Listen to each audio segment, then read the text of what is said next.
As I write this, I can hardly believe it myself. Never in a million years would I have expected something like this could be real.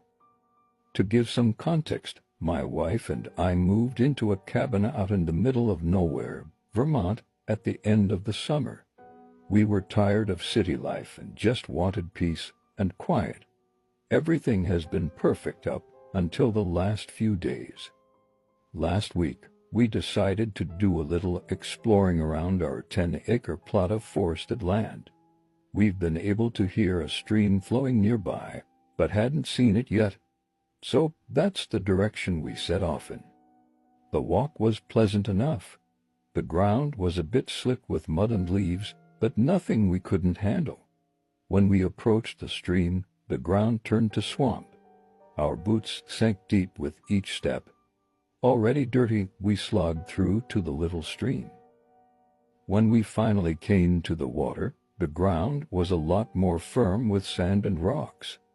We took a quick look around and followed the stream for 100 yards or so. That's when we started seeing tracks. We thought they might be bear tracks since they were wide and had big, thick toes, but the tracks were kind of long. I've heard bears can step into their own tracks, making them seem bigger. In any case, they were big. We followed the tracks for a bit to where they left the bank and entered the muddy swamp on the opposite shore. It must have been bounding along because the tracks were 5 or 6 feet apart and at least 8 or 10 inches deep in mud. A big boy, I thought. The funny thing was, it looked like the bear was moving on 2 legs. Not sure why it would do that. The tracks led away from our house, and it was getting late. We decided to head back and settle in for the night. That's when the strange occurrences started. That night started off normally. We had dinner and sat down to a movie. It's been so warm lately. We actually peeled the plastic from one of our living room windows and opened it a crack to let some fresh air in. We were halfway through the movie when we started smelling something. It's hard to describe. The smell was a cross between garbage, skunk, and roadkill.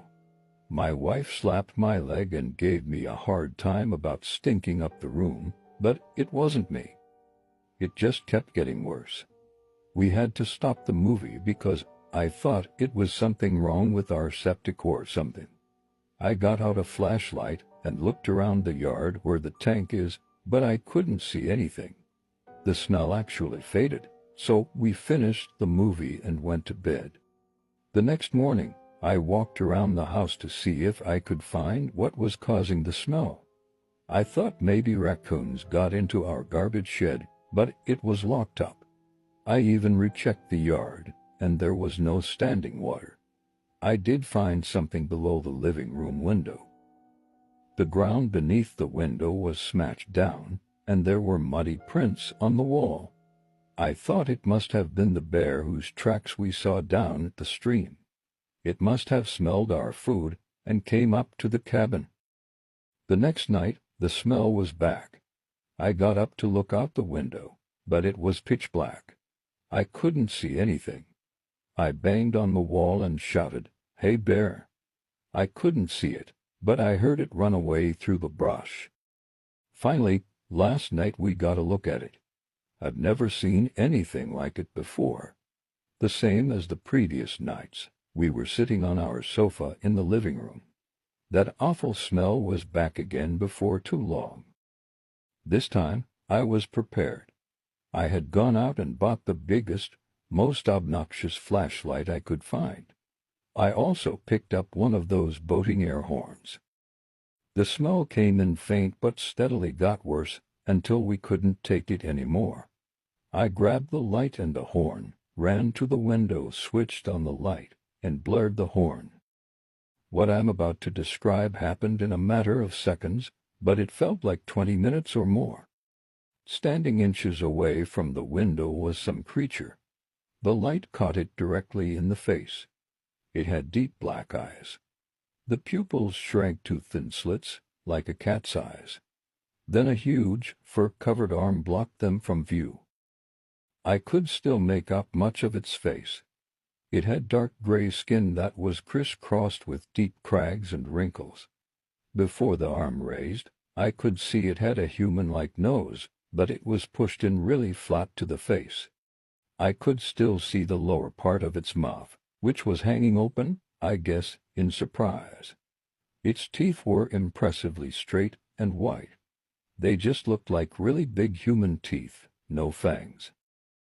As I came to this realization, the creature began to rise up, higher and higher, until its face was eye level with mine. That windowsill sits 6 feet off the ground, and this thing was easily another 3 or 4 feet taller. I let my finger off the horn, but I could hear something else, another siren sound. I realized what I was hearing was the creature. It was howling just as loud as the air horn.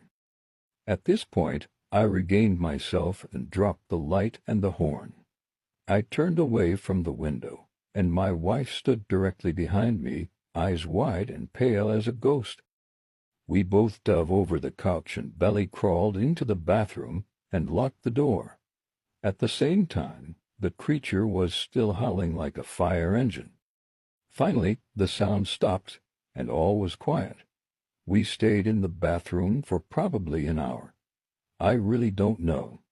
When we were brave enough to peek out, there didn't seem to be anything out of place. We worked up the courage to get in the truck and drive to the nearest hotel out in Wilmington. I'm writing this now the next morning from our hotel room. What do we do?